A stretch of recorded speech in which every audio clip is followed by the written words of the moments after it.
For today, I'll be the host, and I'm really honored for this long-awaited dialogue that we were rooting up for.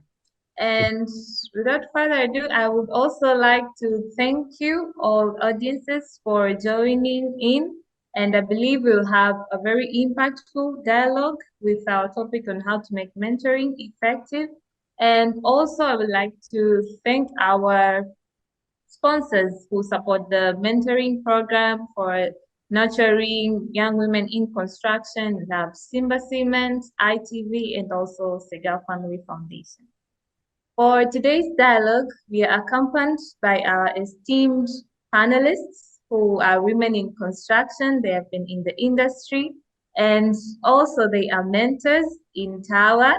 So they are going to show us or to delve us more into this topic on how to make mentoring effective. And as of now, I would like to welcome them to introduce themselves and also give us the brief introduction on also how mentoring in one way or another played part in their professional journey. So I'd like to welcome Sayuni, then Indu, and followed by Name. You're welcome. Hi, everyone. Good afternoon. Thank you so much, Winnie, for the brief introduction. And of course, to Victoria as well for giving another preview of what TAWAH is all about.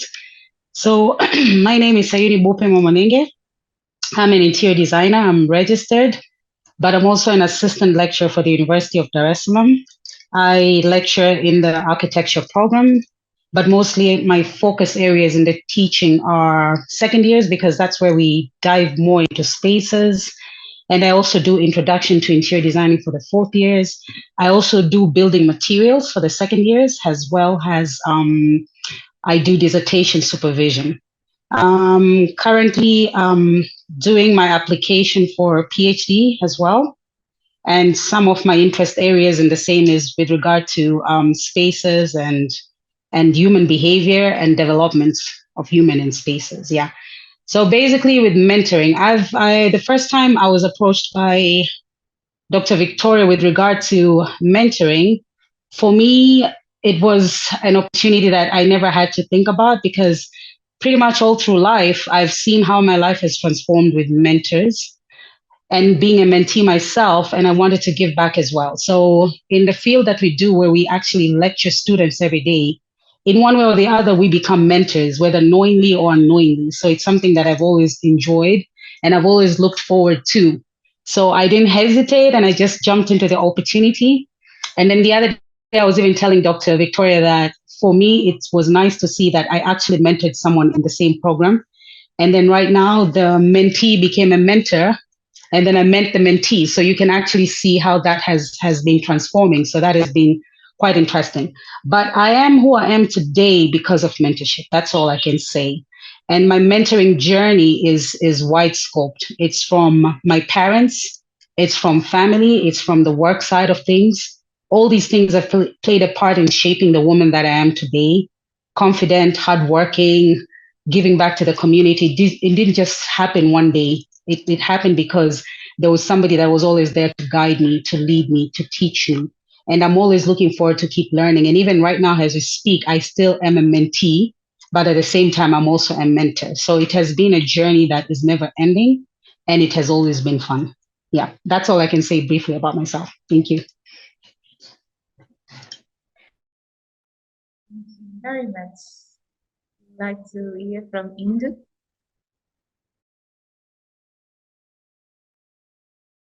So good evening to everybody. My name is Indu Varanasi and I'm based in Dubai.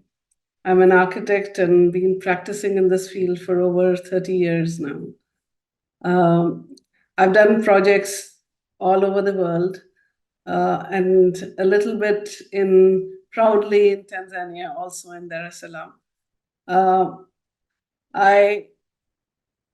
While projects come and go, it's very important as this platform to understand that we are all career women and we have our challenges.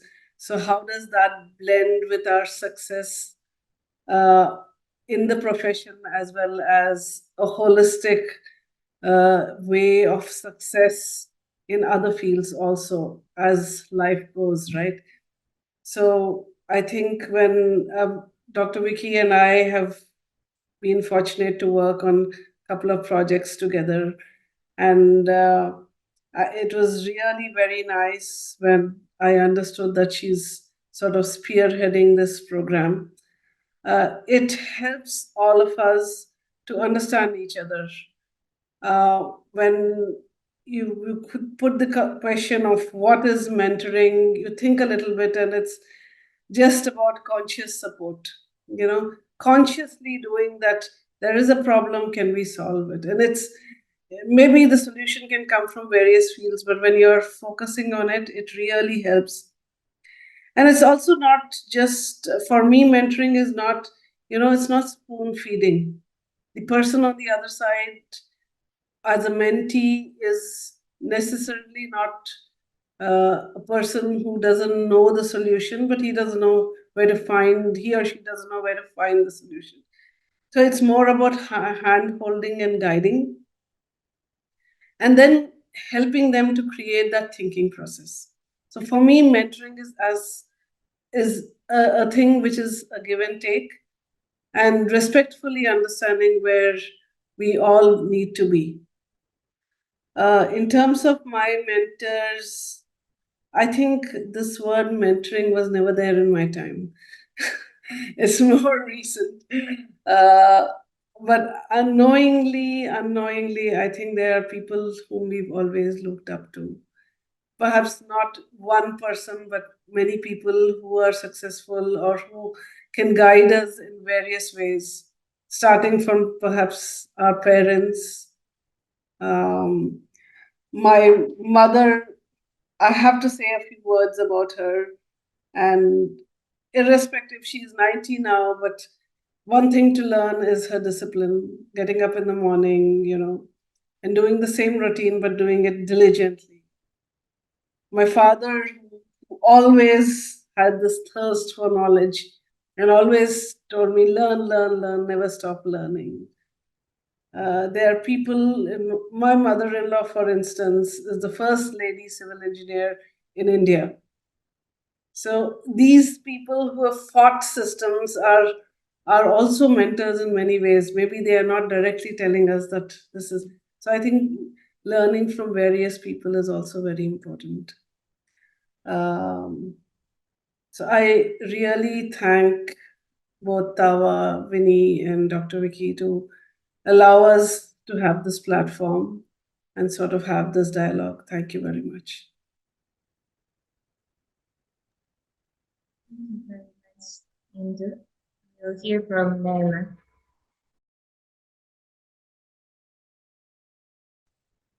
Hello, can you hear me? Yes, we can. Okay, great. Hi, everybody. My name is Nema Kahabi. I am Tanzanian born and raised. I'm a civil engineer by profession. I did my bachelor at University of Dar es Salaam. And then I went to take my master's at University of Cape Town. That's actually where my mentor-mentee relationship actually started, really.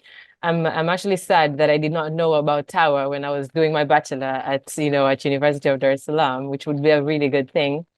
However, so what I did in my master's was, my area of specialization is materials engineering. So I understand for the few that are civil engineers, they would understand that we have 3-4 main branches of it, meaning, if you're either geotechnical, water resource, transport structure, or you're just a management, sort of like project management. But so I'm inside the structures, but structures also has design and materials. So I specialize very specifically in materials engineering. So basically things that deal with testing durability and mechanical properties of infrastructure, civil infrastructure, and how they react in different environments and sort of structural abilities that they have that way. And that's what so that's what I did in my master's. And then now I'm back in Tanzania. I work with Dal Handasa. This is a consulting engineering company as a civil engineer once again. And so, yeah, that's a little bit of who I am. My journey with mentoring and mentorship started with an organization called Women in Joburg. I know that they have a partnership or maybe just sort of like a joint task program, I think maybe with TAWAH also. So through WemEng, I was a mentee, and then I transitioned from a mentee to a mentor for 2 years before I came back to Dar es Salaam. I am still in that alumni program also of WemEng, but when I came back to Dar and I generally found, got to be able to be introduced to the likes of Dr. Victoria, and the rest. Now I was also part of TAWAH as a mentor, yes, for other young graduates also. So that's just generally me. The question was, what is mentorship to me? I think I echo a lot of what Indu just spoke about when it's a give and take, but also it doesn't really mean the young graduates do not really know the technical know-how. It's about really guiding them. It's just somebody that has experience more than you, and you're holding their hands and walking them through this vast, huge field that we normally are. Let's not even start talking about how the percentage and number of gender, but the idea is just walking each other in this sort of field that we are in. And so that's when sort of like, I think that's how I also would explain mentoring. And my role, basically, both as a mentee and a mentor. I also like what Sayuni said about being still a mentee till now and still a mentor, because that's exactly what I am also, meaning I'm a mentee to a couple of people. I try to pick my mentors depending on what I want to be mentored on and what aspects of them that I want to learn. And then I'm also a mentor, so through TAWAH, but also just through WemEng and other programs that I'm in. That is me. Thank you so much. Well, thank you very much, dear panelists, for that brief introduction of yourselves and also what mentoring holds up to you and what really is to you. And now I hope our audiences have also grasped a bit on how mentoring can shape one person to the other, giving and take. And also, I would like to commend you because it's an ongoing thing. So, as for the audience, I would also like to remind you, if you have any comments, if you have any questions, you can use the chat box. As of now, we'll be delving more into the topic with our panelists, and later we'll have a Q&A session with the audiences. But also, I think now we're starting to see in our world of sustainable innovations, young skilled professionals are rising. And through mentoring, it helps, like it's a pivotal role that shapes their journey into whatever professional role that they are leading to. So as from our key speakers, key panelists, they will take us through different aspects that through TAWAH's mentoring program, we did an analysis of what really holds up to effective mentoring. And we found out that the mentor-mentee relationship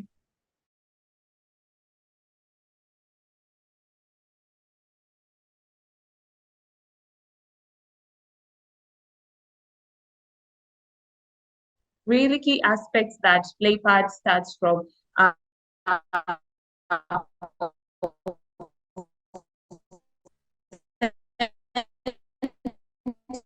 communication to self-awareness, clear goals between the mentoring partnerships. Delve into our dialogue of the next young professionals. So we'll start with Nema. As from your journey, your experience as a mentor, what is the key role of setting clear goals in a mentoring partnership play in setting the foundation of our successful or effective mentoring journey?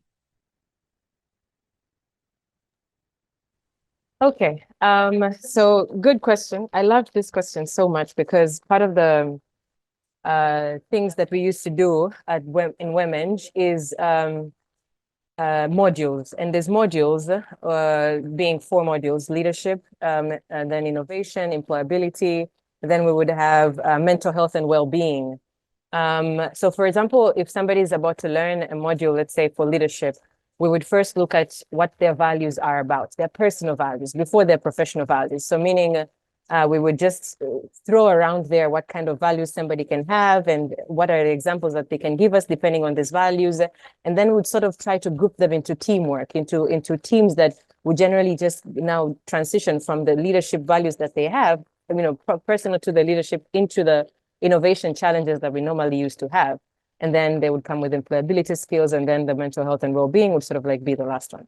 So this is how sort of like I thought mentorship would really, really matter. So a good example of having clear goals, right, is having something that we call a vision board. This is something that I tell, most of my mentees, meaning you first get to realize what your personal values look like. You define those in a way. And when I say personal values, I mean things like communication, things like honesty, things like kindness, faith, perseverance, patience. So they could look very, I'm not so sure what the word is, they could look very normal in a way, but these are truly the values that drive anybody into making the decisions that they're making, into conceptually frameworking in their mind whatever goal that they have, even if it's as small as being successful at your specific module in school, or even if it's about an innovation that you have in your head that way.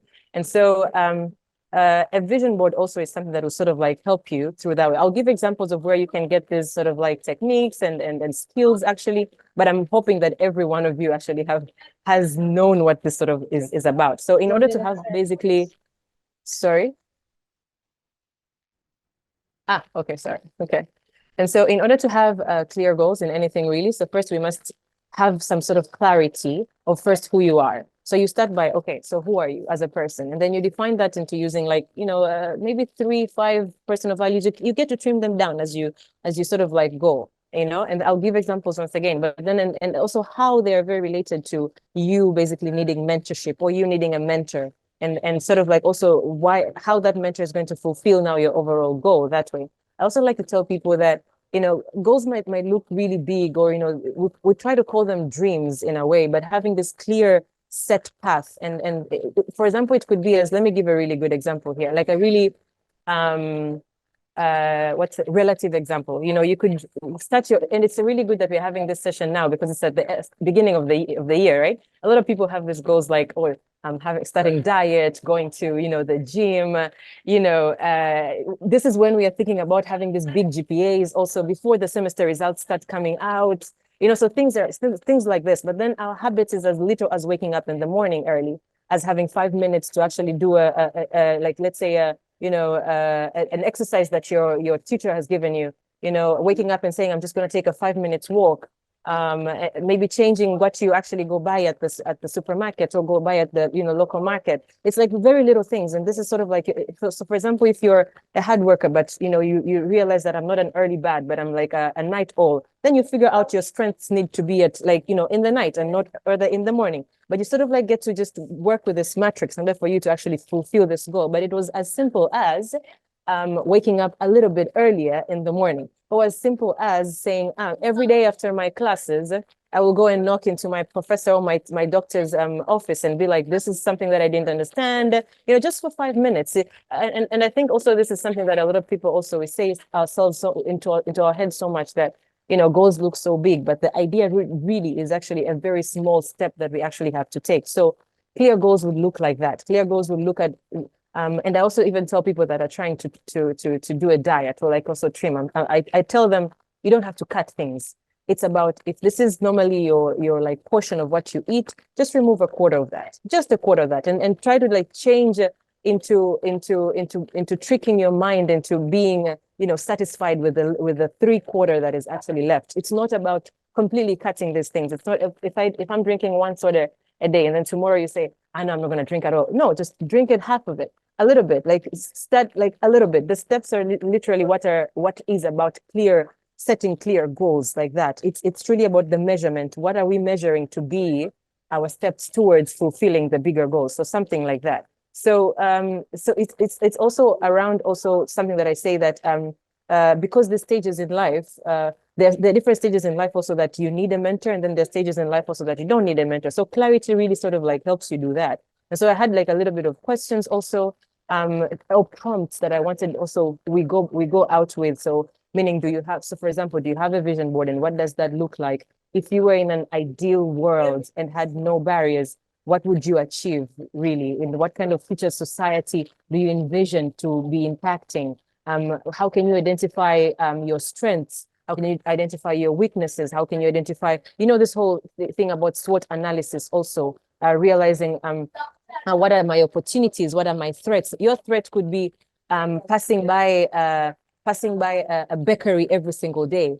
That could be a threat. You're passing by, I'm not so sure what else. If maybe you're a book reader, so it's little things that are actually threats also. So identifying what sort of your strengths are, your weaknesses are, your opportunities, what do they look like, and then also what are your threats look like, sort of will help you set very, very clear goals in its most minute sort of like specs, something like that. But also just how time bound that is, meaning how smart also your goals are, how specific they are, how measurable you can measure them, how achievable also they are, realistic, and sort of something like that. And I basically just try to bring them back into figuring out what I also try to tell people sometimes that, my mentees sometimes, that they are, there's goals, that personal goals that you have in life, and then there's what actually your reality looks like.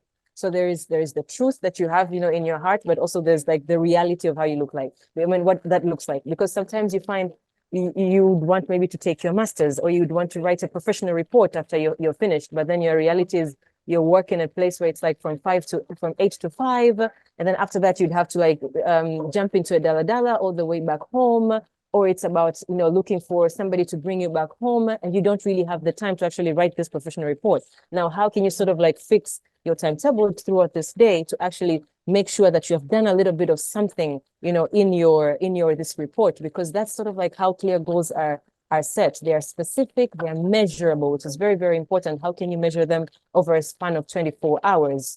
And then after that, I also sort of like put a prompt about what is your affirmations? Like what are your values that, sort of like you live by? So you could sort of like have maybe a little slogan that talks about, my name is so-and-so, I firmly believe in this and this value. And this is sort of like what is the sort of like area I would like to deal with, or this is the sort of like area I would like to change in my life, but what is the most smallest step I can take to get there, something like that. But also it could just be emotional agility, understanding during which activities do I feel most alive at. For example, this could be something in your environment at your school, and something in your lectures, and you would say, I'm not so strong in like water resources course, but I'm really strong in transportation course. Now, what do you do outside what you're already given at school to be able to feed in that agility that you have, that sort of like what's the right passion sort of that you have, because you must actually put in first, something in order for anybody to sort of now come and actually help you. So prompts like that really help anybody have proper roadmap, direction, and purpose into what you need in the long run to fulfill sort of like your goals that way. But it also just contributes to a strong foundation, over also what is something I tell some of my mentors, that whenever we start a mentoring journey, figure out what values I, as a mentor, and you as a mentee, share together. So it's something also that I do with my mentors, being a mentee, meaning I look at what values that they hold dear, that I can always mimic, that I can always take as an example for. And then the others, it sounds a bit, this is your mentor, you need to take everything. Not truly, that's not really how clear goals sort of like work. It's truly about connecting with them at like at a specific level, at a value level, at the most minuscule level, and then say, that is what I can mentor, that is what I can take from them, and actually now persevere and actually grow into that direction that way. Because everybody sort of like has a diverse factor. Everybody sort of like has a personal value that they really hold dear. And so when you find that sort of like tick, that's what you run with. So something like that. I think in general, I would have a lot to speak about, but then let me end there for now. Thank you so much. Thank you very much, Neema, for such an astonishing explanation of what clear goals mean to you. And now we'll go to Indu.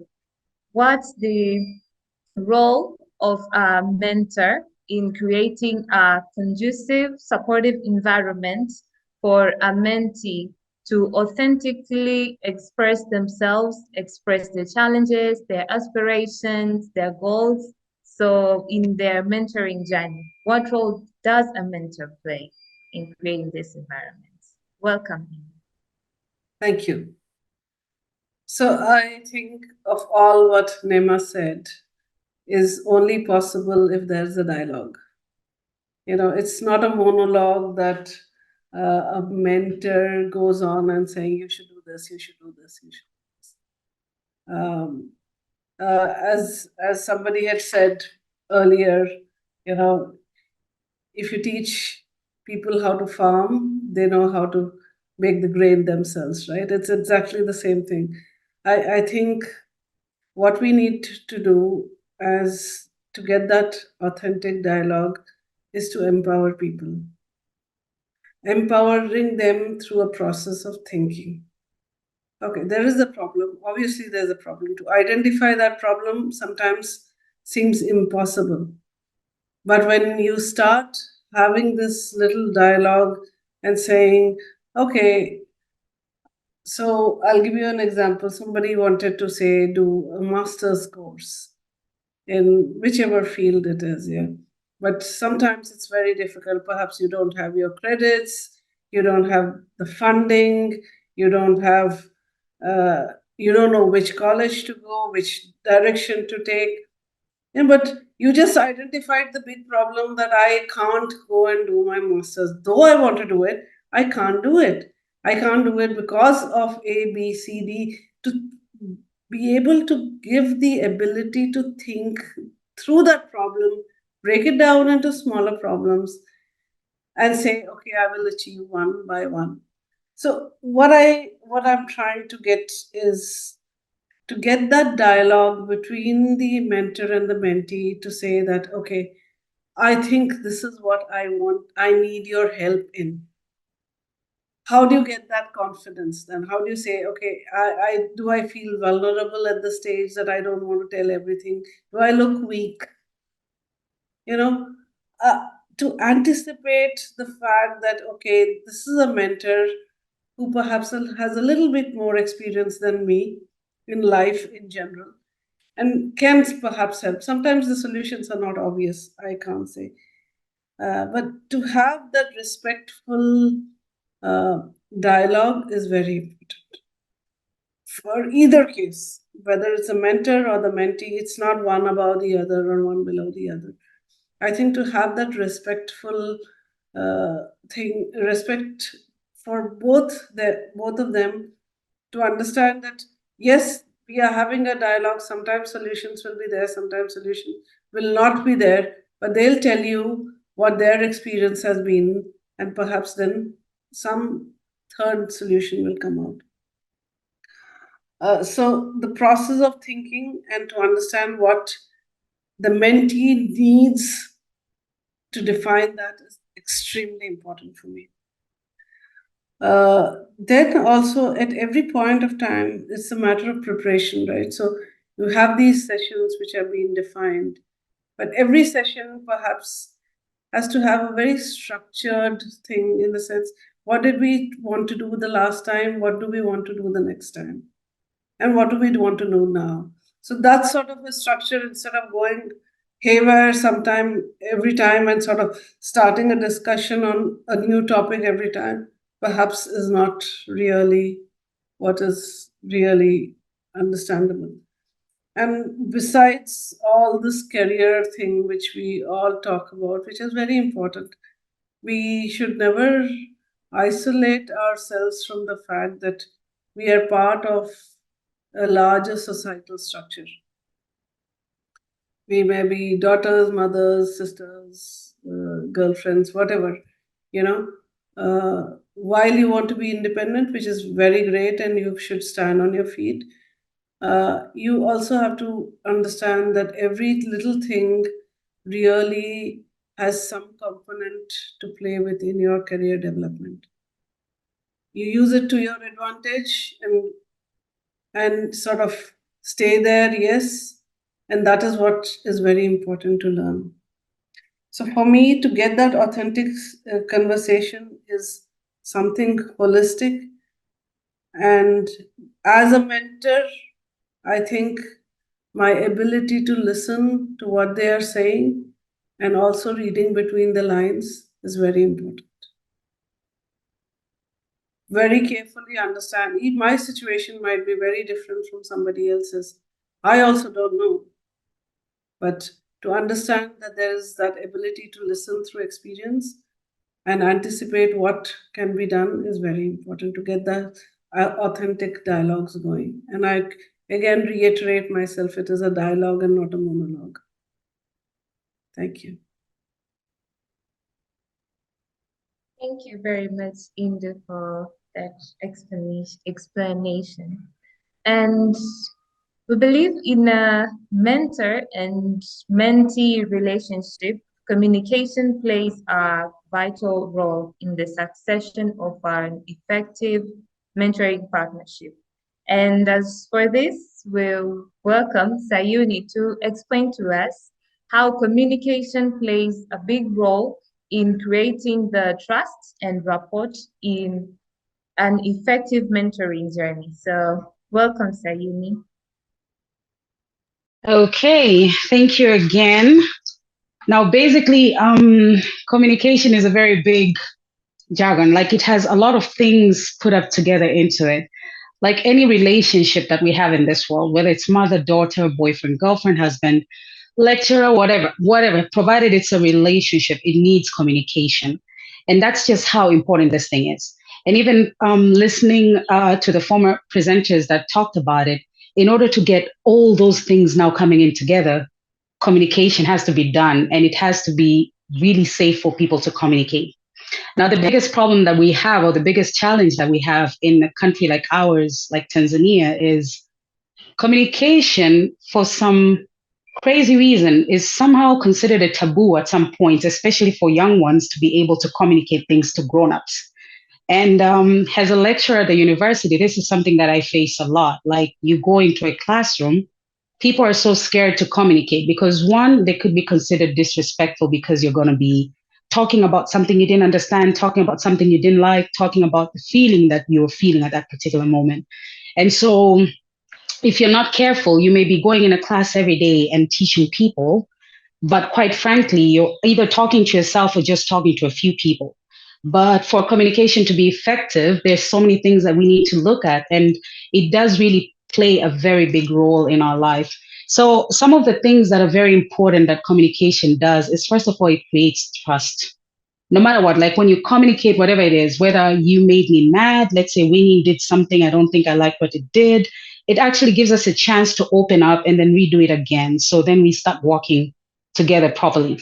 So there's a trust that always comes when people communicate. But then this trust, in order for it to happen in mentoring, it always can come in packages like people talking about shared experience. For example, if I have lost a parent and someone else has lost a parent, we can actually talk about the experience that we've gone through. And then there's a way that it creates that safe zone for me to talk about it.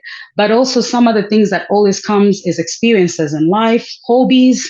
Some of the ways I've connected with people in so many ways is through hobbies and the things that I like. And that also even happens in my classroom. Like there's students that I could become very close to. It's simply because maybe we have a shared hobby in movies. So we could find ourselves just talking about the latest movie that came in or a latest series. So communication is very important in the essence that it creates trust. And trust is the core of what mentoring is. Because if I don't trust you, there's no way we can walk together hand in hand and do whatever and achieve whatever if we don't have the trust. But also, other than that, is personal development. Like I said before, for me, I've had so many mentors in my life. And when I look at my parents as mentors, for me, I grew up personally so much when it came to my parents, spiritually and as a person that I am today. So it's not just about me helping somebody fill in a CV and getting a job and probably recommending here and there, but it's also more about how somebody grows as a human. As human beings, there's interpersonal values that always come with us, like how to be faithful, how to be honest, how to live with people in a community. So mentoring, communication also does that. Like you may find yourself, you've worked with people through life, but when you look at a role model and the way someone works, like for example, for me in this field, I've looked at some architects and how honest they've always been in line of work, regardless. And for me, I found that like people like that have always drawn me to want to be or do more or be better than that. So it always also helps you grow personally through communication. But at the same time, it also builds a very genuine relationship between two people, especially when communicating. Like I said, in Tanzania, communication is considered a taboo, especially when you have a grown up and a youngster. Like I've been in situations whereby I'm in a place whereby people surrounding me are older to me. But then what I always say, if we're dealing in one professional field and we need to air out concerns, it doesn't matter your age, because right now we're talking of something that is a skill. But then you find people take it personal, like you're too young. Who do you think you are to tell me what you told me? But in actual sense, in order for the success of whatever it is that we're doing a project, we need to communicate. So it creates a genuine relationship in the essence that a mentee and a mentor tend to create this platform together by communicating, whereby it's a safe zone for someone to talk. And I'll give one example. I like using my classrooms as example because for me, that's a prototype for so many things. Ever since I started teaching, my classrooms tend to always become a little bit different in the essence that I like communications, and people that have been in my classes always know. Like when I walk into a class, the first thing I want is people to actually speak out. And even if you don't have anything to say, you can even say something as stupid as, I like chips and whatever. That's me. I just want you to talk, because I believe when you start talking and communicating, we create this zone where it's open and free for people, for you to feel safe to express. But then at the same time, I like a two-way conversation. I like for somebody to be able to tell me when I'm wrong without feeling that just because she's my lecturer, I cannot tell you wrong. And I've had students that have come to me and told me probably today in class, you're a bit tough and I didn't like it or I was scared. And I've always felt so appreciative of that, because it made me sit back and reevaluate myself as well. And the same thing I'll tell students. I'm always open with students. If there's something you're doing that's not right, I'll either talk to you in class or call you in the office. So this way, it has created this sort of a relationship from my own experience, whereby even after universities, I'm always in contact with these students, because ever since we're in school, we've created a relationship whereby we are not only lecturer and student, but we are also friends. I'm also becoming a sister. I'm learning from them. They're learning from me, and so forth and so on. So that platform is very important to create, whereby somebody should feel safe. And I think in the program like this that we're doing, it's very vital for mentors to also understand that doing these programs is not about me because I've worked for over 10 years or I've worked for over 20 years, then that means that I always have to be here. No, it means that we can all come together, and we have to come together on a same level, whereby I can share information and skills, but at the same time, you're gaining what it is that you want to learn from me, but I can also learn from you. But then another thing that's also very important is listening to a communication. So basically, most times we are so keen to talk, which is good, but then we don't also listen to these communication. Again, another example of myself. I'm one person that is I take forever to speak about my issues. I just think I'm one of those. I'm so used to receiving issues that I don't know how to talk about my own issues. But then for me to talk about issues, it always starts with communication via nonverbal means. So before I started, I meant to also mention like communication could be either verbally or nonverbal. And when I want to communicate my issues that are really pressing, it's always nonverbal. I'll start pacing around the room. I'll pace back and forth, back and forth. I'll sit, I'll stand up. That is me communicating, but without words. So sometimes you may be with a mentor and a mentee, and I've seen this a lot in the course of my life and work, whereby I'm in a classroom, and when I look at the students, you're looking at somebody and you know this somebody is just smiling, but he or she is not here. And I've learned through life to always study people. Like whenever I'm talking to somebody, I like to just pay attention into the conversation. Like I want to know what is happening. And most times when I see that somebody is a little bit there but not there, I'll always call you up into my office and let's try to see if there's a way we can help each other for whatever you're facing. So it's very, very important in communication to also listen to that communication, not just listening with the ear, but when somebody is talking, whether verbally or not verbally, it's very important to listen because it opens that safe ground for people to talk. But then something else that communication does is that it gets things done. For example, without Dr. Victoria telling us to join in quickly, chances are you'd still be pushing yourself here and there, and then time is there, and then network is not working, this is not working. But she had to communicate. She had to check me up, check pretty much everyone up, and like, can you join in 10 minutes before? Because it also helps you to set up and stuff like that. So most times communications get things done, but at the same time, it also helps people to express their feelings. And this thing I learned from a friend of mine who does child development. You know how in Tanzania, when a child cries, we always tend to like, be quiet, don't cry, don't make noise and whatever. But that's the way kids express themselves. They would probably not communicate with a clear word like, mommy, I'm mad, or mommy, I'm sad, but they can always communicate it with tears and with cries. So it's very, very important to let people share their feelings through communication, because otherwise we get back. You cannot create trust without making it safe for someone to express. So it also does that. It's used to also have people express their feelings as well. But at the same time, communication always develops a relationship. You find most times, even in a marriage relationship, when you start fighting with your spouse, the first thing you do when you go to a counselor is communicate. And you may find that the problems that people always face are so trivial simply because they didn't communicate.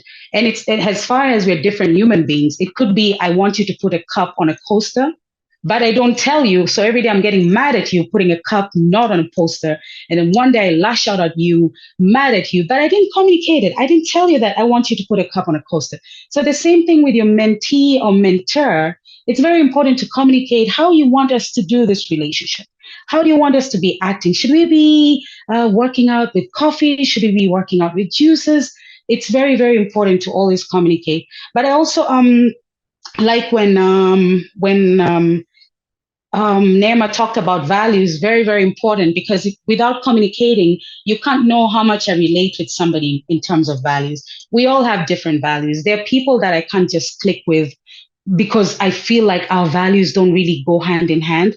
But there's some people, until I get to know them through conversation, like we could go in a workshop and you're talking to somebody like, oh, somebody is really like me, and I feel like I want to get to know you better. The same thing through the process of thinking. Like, when you let somebody think, like what Indo told, that process throughout, it's very important to be communicated. Like, I'm thinking probably the way we are doing this program, there's this and this and this that's missing out.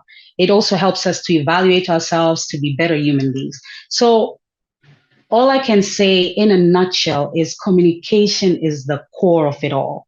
It's very important. Even what we're doing right now is we're sharing knowledge we're taking from each other, we're learning from each other, but we're communicating. Without doing this, none of us would know do's and don'ts, what to do, what not to do, and stuff like that. So communication is really, really important.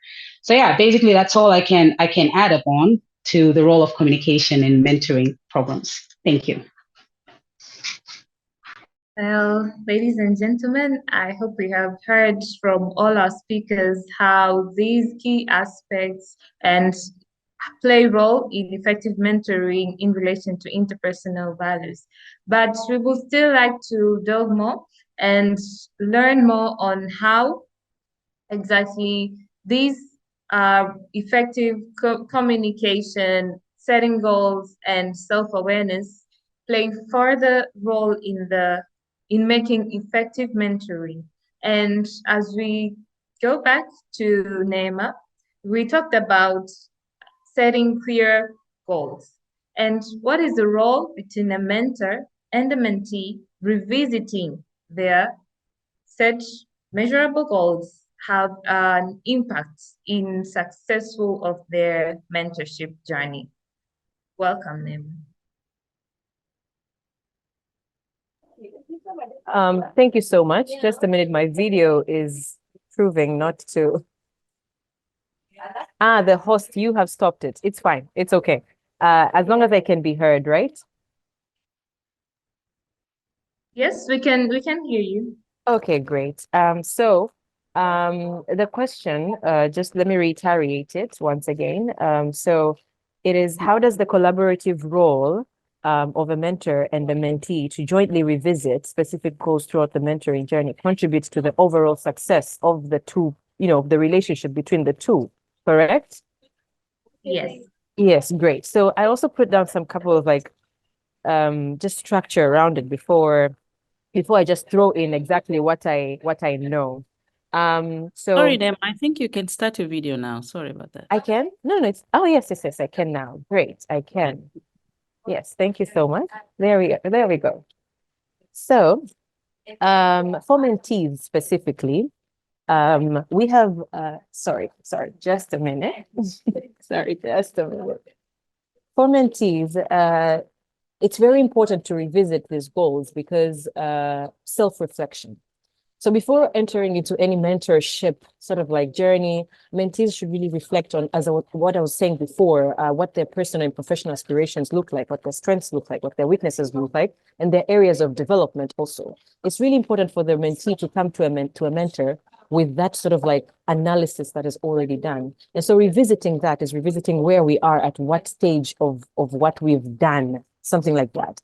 But also just like for the mentee, identifying the specific goals, what I was speaking about, meaning are they smart really as we go on? Because I also like to say this, that repetition is the mother of all learning, meaning the more you repeat something, the more you revisit something, is the more you can structure it towards truly, how your goals are changing, how your goals are growing, but also how you're reaching to your original goals, something like that. And so self-reflection, very important. That's the reason why we revisit them, but also how specific, how measurable, how achievable as we're going, because not all goals, will go in the same process that we generally have in our heads, meaning they change according to how you also want to grow that way, which I expect everybody to grow. And then also communication, which is what Sayuni was speaking about a lot, meaning the expectations that we have also, we need to continue communicating that. That's the reason why we revisit.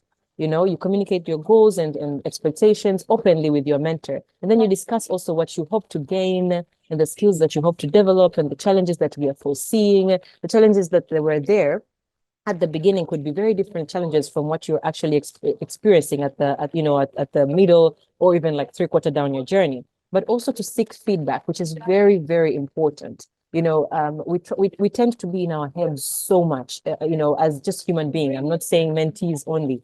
I'm saying as human beings, we tend to be in our heads so much. And so it's very, very important to actually just seek feedback always in the areas that we try to develop, and I'm not saying we have to accept all kind of feedbacks. It's about also trimming it down to, this was what my mentor was mentoring me about, and this is the feedback that they've given me. How now are they true to my values, but then how are they true to my overall goals, so something like that. But also for the mentor, leave alone now the mentees, it's also to understand the mentees' aspiration and how they're changing, but also being realistic in their expectations, their time, their availability, their preferred method of communication with you, their area of expertise, because sometimes as a mentor also you can change maybe your field of work, and then you wouldn't be the right mentor anymore for that mentee. And so it's really also important to revisit our goals constantly in order for you to sort of like know how well you can tap into your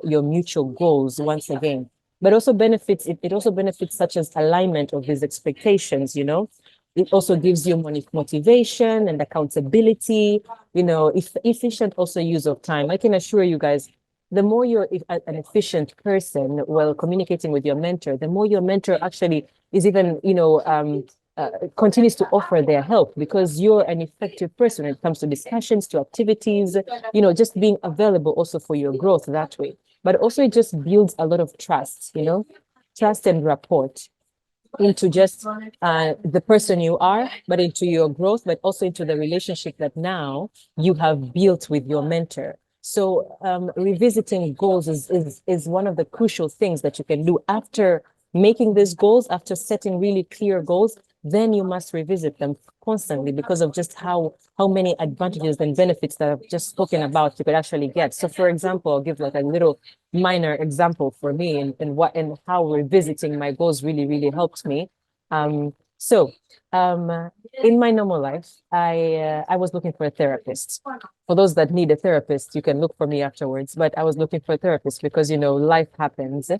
And one of the ways I put my goals were I needed somebody that had exposure. I needed somebody that when I would tell them something that I was going through, as an African child, they would get me. They wouldn't look at me and say, you're not respectful, you're not like being considerate. I wanted somebody like that. But I also wanted somebody that was spiritually very apt for me, because I'm a very spiritual person also that way, meaning, my Christian journey and how I take it very seriously.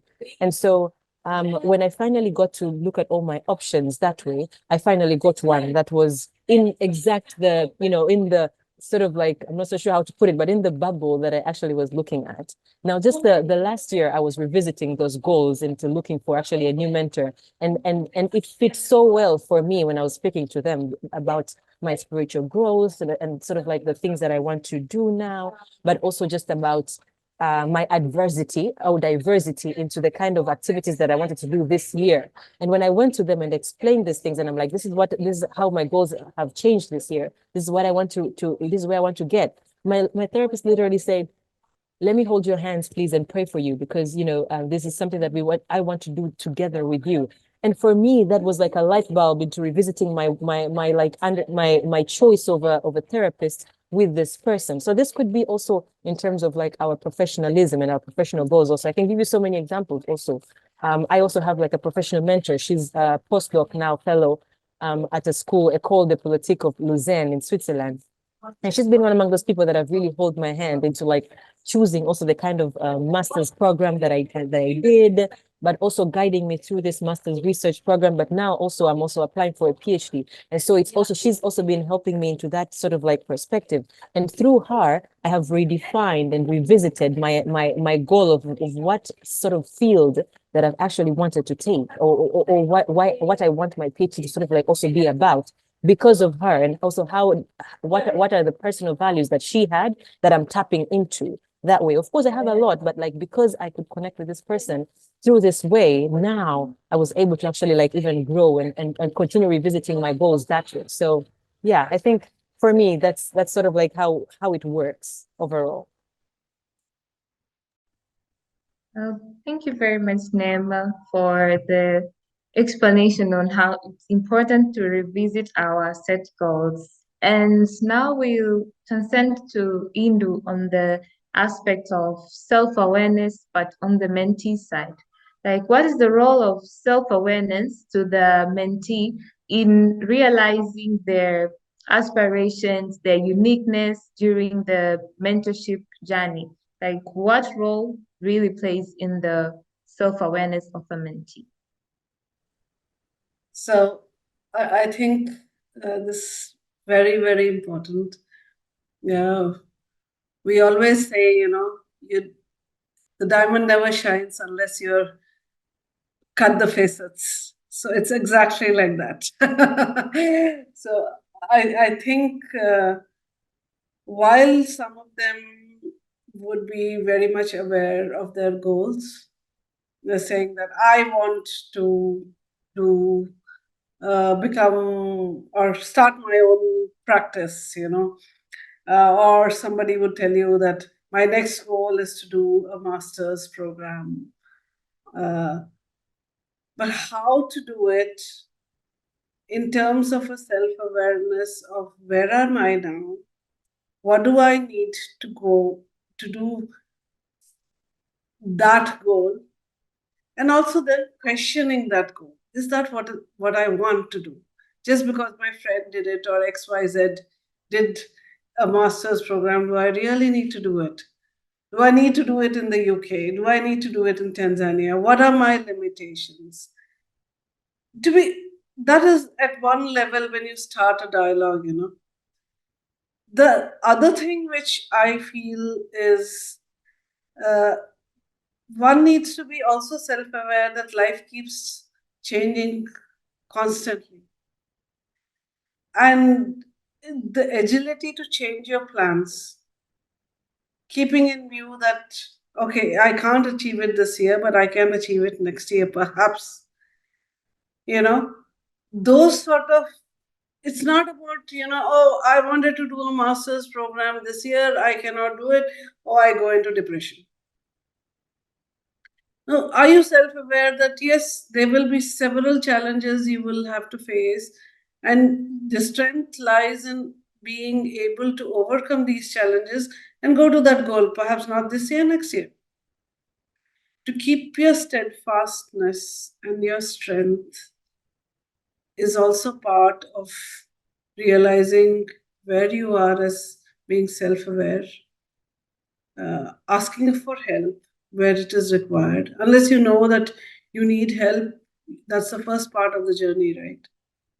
And how do I reach to my aspirations? If it's just breaking down your questions into basically saying, do I know where I am?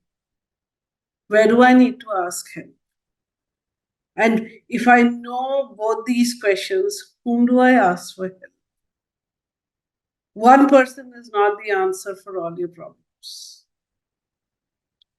And I think Sayoni said it very nicely that if you don't come out of your shell and say, communicate and say that, okay, this is my problem, perhaps this person can help me. And be very honest to yourself. Perhaps the first person you meet and you think will solve your problem, perhaps may not be the right person at all. That search needs to be on. And don't get disheartened, You will find the right match. And when you find the right match, that's when you need to understand that the goals, not today, not tomorrow, maybe at some point of time you will achieve it. But from your end, that hard work, that sincerity is something you should not let go. And that is and it needs to be constant, that agility, which Naima used, but I would use it in a very different way. Agility is to be able to keep, be very nimble on your feet and say, okay, this works, this did not work, let me try something else. Let me try something else. There's no one right solution to many things. So I think to understand where you are, you need to constantly look at inside yourself also. And as somebody older on this panel, I can say, I think I constantly struggle with the fact that most people today don't give their brains a little bit of rest. They're constantly on if not anything, a social media. To understand that calmness and emptiness gives you a lot of solutions. If you don't do introspection, you don't move up. And that's something I constantly struggle with these days. Thank you. Thank you very much, Indo. And as for the role of communication between mentoring partnerships, there are some cases or some chances where you get a mentor and a mentee in different fields of professionals. And this one goes to Sayuni. For cases like this, how do we make the mentoring partnership effective for a pair that is sharing like different professional values, but they want their journey to move on? So how exactly do we go about? Okay, that's a very interesting question because for a long time, I too always believe that in order for a mentor-mentee relationship to work, we have to be merged in the same industry, in the same skill and everything. That's what I always used to believe, that in order for me to get the best out of this mentorship, I have to be in a line with somebody that is in the same field as me. But then, strange enough, over the years, of being through different mentors, and then at the same time being a mentor myself, I discovered that's not always the case. So basically, with all this conversation that we've been doing right now, we've by now already seen how important mentorship is. In fact, I was also reading a certain article that research that was done on mentorship, that about nine out of 10 people who go through career mentors have reported to be very happy with their jobs, have been very effective. And then 89% of those always end up being mentors themselves, of the mentee. So you can see how important this thing is. And even when Indu was talking, that in her time, it wasn't there in the form probably as how we're publicizing it right now. But as more of the time goes or years go by, we see how important this whole mentorship is. So it's very important to understand what is it all about when it comes to linking between mentor and mentee. Now, you see, just like any relationship, you may not blend with everyone. It means that even if we are in an office, you will not probably be okay with everyone. It's the same thing for mentor and mentee. Sometimes you could all be in the same field, but you just don't connect. And if you're not going to connect on any level, you cannot actually work. Because if I'm not going to connect with you, I'm going to feel half the time whatever you're speaking, you're not getting to me, or you're not reaching to me. Likewise for me, if I'm being with a mentor. And so while mentees are always looking forward to learning something, to gaining experience from you, that's what mentees would do. But a mentor most times is supposed to provide you with feedbacks and guide you to reaching to that. So most times this kind of relationship between mentor and mentee should always be based on trust and respect and communication. Like I said before, it's like the core of it all. But sometimes that's not enough. That's the thing. So the most miscommunication that we always have is I have to be paired up with somebody that is in the same field as me. But then, like I said before, there's more to it than that. First of all, a few things we always need to ask ourselves when we want to pair up with somebody is understanding what the program is about. So the funny thing, and I always call it funny for myself, is I have been a business mentor for a physics, an Institute of Physics program. That caters to so it was young students in high school, but I was paired up with Jangwani girls, which is mostly a girls' school. So the first time when I was approached, I was like, this is high school physics. I'm going to be sitting with these girls. They're creating these big science ideas, and I'm supposed to mentor them in business. In a way, I was like, how am I supposed to actually go about this? And I was like, are you sure this is the right pair that you want to get? But then for them, it wasn't even about that. Now, whatever Institute of Physics in UK was looking for was one, they were looking for women that are already doing business. And I run an office. So how do you actually do it in a male-dominated field? Because again, physics or science subjects for a long time have been considered a male sort of subject. So most of the girls in Jangwani, I became like this role model for them. Like, first of all, just walking into the school, everybody's just like, how do you do it? How do you get so confident? How do you do this? So it became more of a relationship that way. And so in trying to understand what ideas they were coming up with, and me trying to share my experience and expertise in business, we did a lot of things together. And I ended up enjoying that program so much because it was more than just the physics idea that were coming in. So again, I'm not even from a background where they were building all these water heaters and stuff. I'm doing design. But then I got to mentor and do design ideas, and we won at least 2 ideas of those in the business aspect of it. So one is to understand what the problem is about. That's very, very important. Once I understood what Institute of Physics wanted to do in association with University of Dar es Salaam, was first to empower physics. Physics is always known for just, it's known for just getting scientific discoveries, but not the business side of it. But what people wanted to do in this whole Institute of Physics is that physics could also benefit people business-wise. So once we understood that, we aligned ourselves to that understanding of the problem. So it's also very important while pairing to understand what the program is all about. But also once you've known the program, now you have a mentor, you have a mentee. It's to also understand between the mentor and the mentee, what are you guys like? See, sometimes you may be in a relationship of a mentor-mentee whereby the mentee just wants to always sit back and you have to take a lead. Or sometimes the mentor just wants to be the big boss, whereby I said you should do this. If you're not going to do that, we're not going to do this. So what type of relation, what type of person, what type of character is this person got? That is also very important. But also, are they creative and analytical? There's some people that are just not spontaneous. You may be paired up with somebody who's not spontaneous, because if I tell you a program is for 3 weeks, you're supposed to do A, B, C, D. There's some people that are going to go A, B, C, D. There's nothing that's going to come as an O in between the A and B. But there are people that can deter, can come back. So understanding those can really help you know who you're pairing up with. But then while these things are very important for someone to know, it's also very important to know that there's more to the matching of a mentor mentee than just the industry and the skills. It always boils down to personality.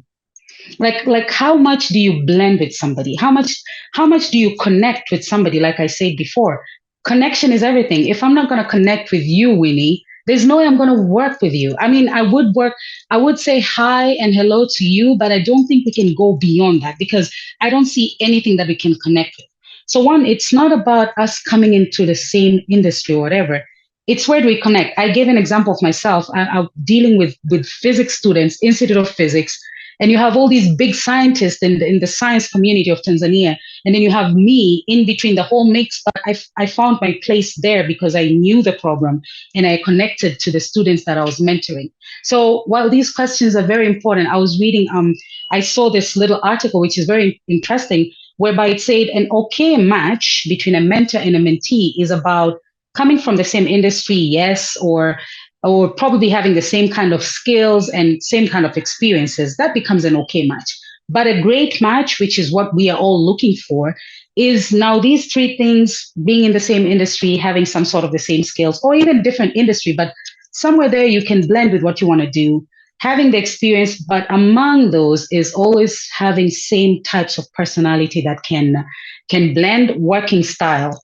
Again, we are different people in this world. There's a way maybe I can work better with Indu, but I can't work better with Nema, or Nema can work better with me, not with Indu. So it always depends with the work style that we go with. That also really glues that communication that we have. And then also the goals. What type of goals do my mentee and I have? Goals are very important, but also what type of goals does TAWAH have with the people that it works with? Like, what are the goals that you have with me as a mentor, with anyone else as a mentee? That's also very important. And then the challenges that you face. Challenges always help you grow. Every time you hit a roadblock or you get a challenge, it sort of opens another door to something else. So I always like challenges, or whatever you go through, it will always make you stronger to that. So what the article said is that a great mentor-mentee match isn't just about coming from the same industry, but it's always about more than the shared experiences, the experiences that we both shared. But also there's that unique trait of the types of personality that you come up with, the type of things that you both like, hobbies, like I said before, and I was talking about communication. And so bringing those together to overlap, that always makes it good. So in a nutshell, for everyone that's listening here, it's not about, it's a misconception. In fact, I've had people complain, come to you and say, I've been paired up with somebody who's an engineer, and I was hoping I'd be paired up with an architect because I'm hoping the architect would help me get jobs. But again, when you start assessing yourself, what is the goal? What are you trying to gain? It's not about being with just that engineer. And if you check back from the moment we started explaining about mentorship can also open up exposure. It opens up network. So you could be working with an engineer who's very well connected in the world of construction, whereby it may not be anything to do with design of buildings, but at the same time, it may be the way you connect with people from the government, from the embassies, from what. So you always have to have a bigger vision whenever you're connected with someone. But at the root of it all is we need to connect. Connection is very important. And if you're not connecting, be open about it. You go back to the people that paired you up. I feel like I'm not connecting to my mentee.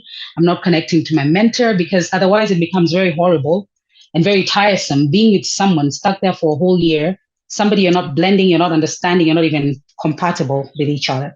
So I'd say that. And for TAWAH, maybe a word of advice is, as you do pair up, always try to, I don't know, maybe you do have forms whereby you try to see what people write in their papers to see how they pair up. Or before you actually pair people up, maybe is to have like a one-on-one session between different people and mentees. I don't know, but it's very important to pair people up with personalities and hobbies and things they like before or in a mix to the skills and the experiences that people have. So that's what I can say with regard to the pairing of mentor and mentee. Thank you. Well, dear panelists, I think we have delved so much into how interpersonal values play a bigger role in creating our effective mentorship, from the uh, aspects of connecting to the aspects of self-awareness. I mean, we have delved in a lot, and I hope also our audiences have got some quite insights, impactful insights from the sessions that we had.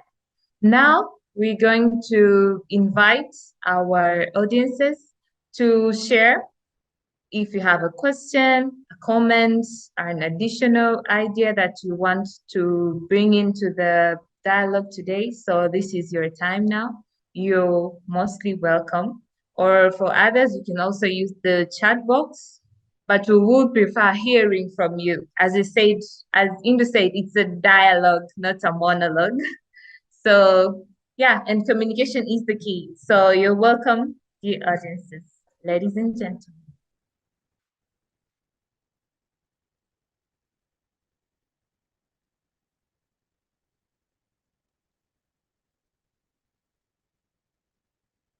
I have a question. And my question is to, I don't know, whoever can respond to this, but one of the challenges that we are facing in our program is communication between mentor and a mentee, especially in the first meeting between mentor and a mentee. And you find, I'll give example to my first meeting with my mentee. I find myself as a mentor talking a lot and trying to, to steer that conversation where mentee was more like a listener. So how do you prepare for the very first meeting with your mentor? I also recall what Sayunia said, that there may be challenges. If you talk too much, you feel like, oh, maybe she will think I'm talking too much and I know everything and things like that. So there are cultural issues as well. But when you make a first step from your experience with your mentors, what are the tools that I need to go with them in my first meeting? Thank you.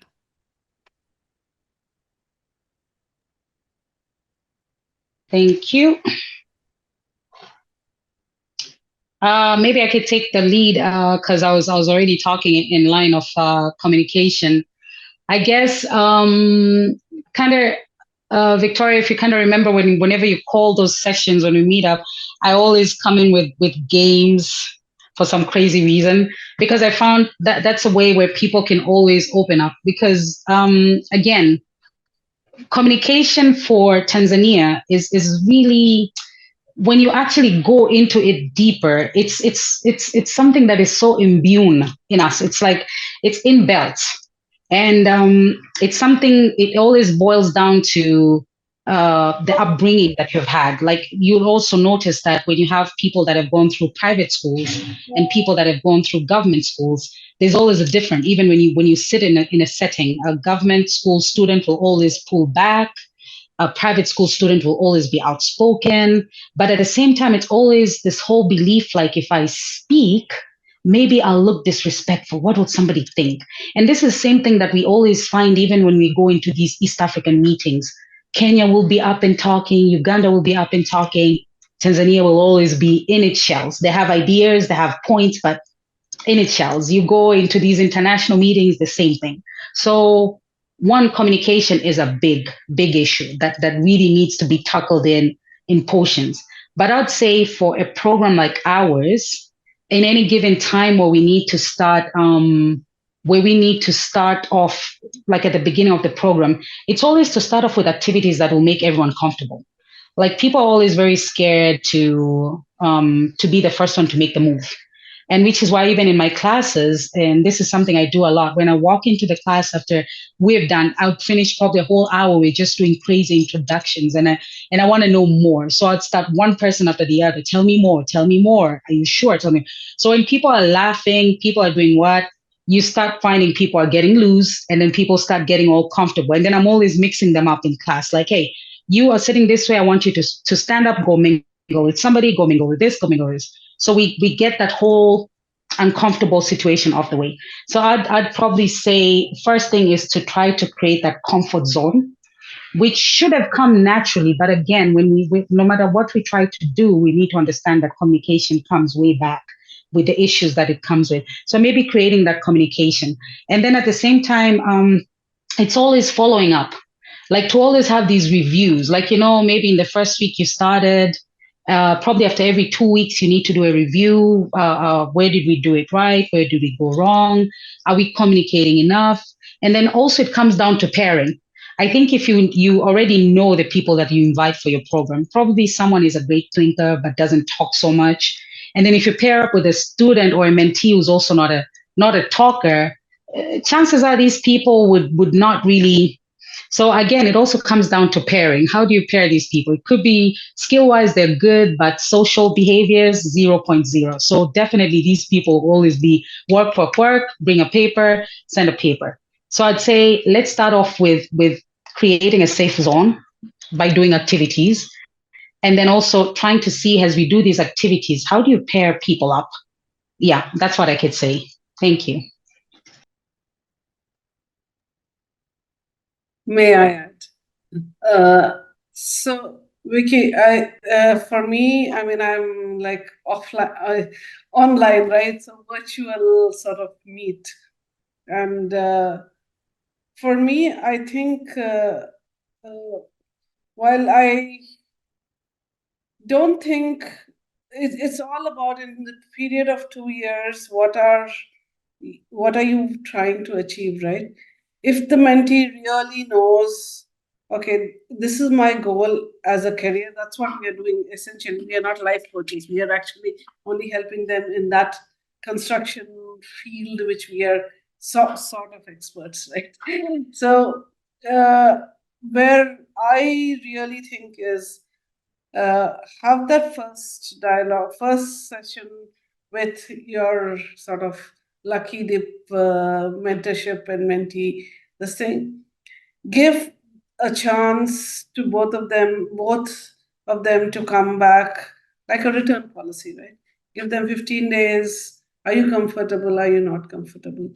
Sometimes you grow into a relationship, sometimes you don't grow into a relationship. But I think uh, to say that because I'm good at communication, I should go with a person who doesn't or does communication is laying preconceived rules.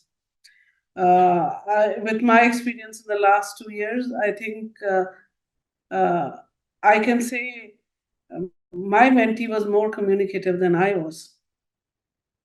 She really was able to ask me the right question and dig into it. And then I would build into it and things like that.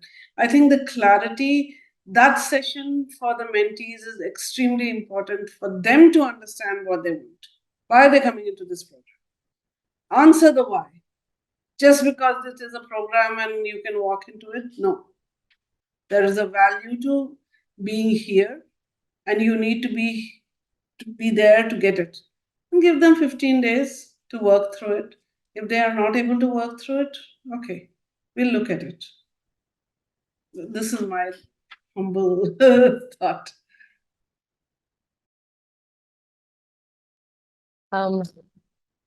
Okay, as a sort of like wind up, I think I ditto on a lot of what Sayuni and Indu has actually mentioned in terms of how to, engage, but also just how to make mentorship a more valuable sort of like relationship that way. For me personally, how it happened was first realizing, as I said very early on, okay, who I am as a person, and then what can I actually contribute and stuff like that. But also it was to get into spaces and be able to unequivocally, or maybe that's a big word, it's more of just like, and in my truth, in a way, try to connect with the place, the people, and in the and the opportunities that I could see. So I would try my level best to also show that I'm in the room, also or show that I had a certain inquisition, or show that, oh, this is my threat, and how sort of like to talk around it. So for me, conversations are like my strength, in a way, put it that way. And so I would always try to push conversations, but I understand fully that conversations start from a value of somebody, meaning I can't have the same conversation with an introvert as I can have it with an extrovert. So also understanding, okay, what group of people sort of that I have would really help me also figure out how I can group them, also how I can start this conversation with. So whether it's in a school. So for example, one of the things that I did when I was doing mentoring also was during when I was tutoring, was that I would try my level best in my group of tutoring also to realize what kind of people sort of like they are, and if these are people that I could just reach out to online, or if these are people that I could say to them, I could suggest, let's have a physical meeting. So I think diversity plays a big factor also into like how to get people engaged, into how to get people, I completely understand, ditto on a lot of games, a lot of engagement also, but I also just add that small fact of understanding first sort of like how diverse people also are, and how to play into that strength, that way of just first knowing sort of like, who they are. Not so sure, but yeah, that's how I sort of like, it has worked for me.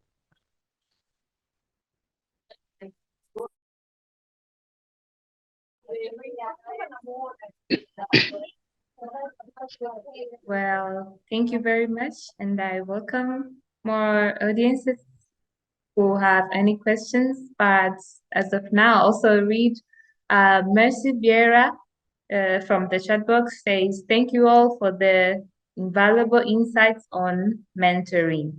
So thank you very much, Mercy Vieira.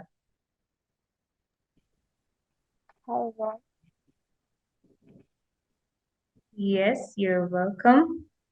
Please confirm if you can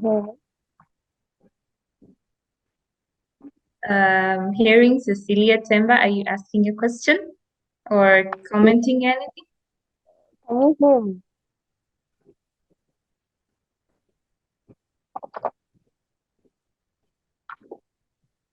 Oh, Joyce Said has raised her hand. You can go on, Joyce. Okay. Hi everyone. Thank you, panelists. It has been I think it has been a nice talk, and I've gained a lot through this, but I think I would like to ask, because I'm also in the mentoring program, and I'm a mentor, and my pair seems like to fail, because it has been like now we're in the second year, but like I also had to report to the organizers that I think our pair does not work. So maybe from the point of communication, like our panelists from their expertise and from their experience, like what are the communication tools have proven to be successful to make the mentorship relationship successful? Because like it's like, I think from this we are going to get more things like, and on what ways we can use maybe during the communications, or what tools should be used by the mentors on making the pairs more successful. Thank you. So can I just ask Joyce? Joyce, why do you think, in your opinion, that this pair sort of failed? I want to have your side of the sort of, let's say, story. Okay, thank you. From my side, I can say maybe like the priorities, because some of the mentees enters into the mentoring program without knowing what exactly they want, or what first put more, like what should be the priority from this program. So for me, maybe I can say, because I did my best, I did my part, tried to get online, trying to do dinner, but the person like did not show up. So for me, I can take from my experience and through this pair, because it was my first time to be a mentor. I've always been a mentee. So I think it was priorities. Joyce, you shouldn't take it so hard and say it failed. You can only take a horse to the water, you can't make it drink. So you made your effort. So it's not a failure. I think if you had taken somebody for dinner and you made that effort, it's a big effort. It's a big effort. I think you shouldn't beat yourself up. But having said that, one point I would really say, in the initial stage, if you're meeting somebody in person at the TAWAH event, make it very sure that they know what they are getting into. And that I think TAWAH should also make sure that there is a checklist and they understand very clearly everybody's time is very valuable. And what I said earlier about respect, I think it's a two-way street.